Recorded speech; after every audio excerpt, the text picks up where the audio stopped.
હું તો અલ્પેશભાઈને આજ બે વાત ગમે કે ન ગમે નટુજીને એક વાત કરવાનું છે. સરકાર કોઈ પણ નહીં હોય, કોંગ્રેસની હોય તો અમારી જવાબદારી અને ભાજપની હોય તો કોણ કરવાની જવાબદારી અમની.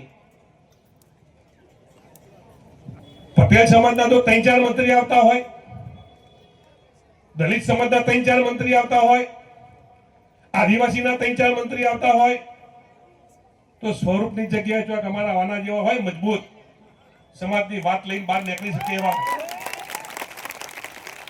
તો ઠાકોરના 3-4 આવે તો અમને શું વાંધો હશે, તમને શું વાંધો હોય? ઠાકોરના 25-30 ધારાસભ્યો છે. આવી માગણીઓ આપણે બધા કરશું. તમે તમારી રીતે કામ કરો, અમે અમારી રીતે કરીએ, પણ સમાજનું કામ કઈ રીતે આગળ થાય એના માટે અમે બધા ભેગા થયા છે. બે વાતો કહું દુઃખ સાથેની, 5 મિનિટ કદાચ મારી વધે તો માફ કરજો. એક બાજુ આપણે છોકરા ભણાવવાની વાતો કરીએ છીએ,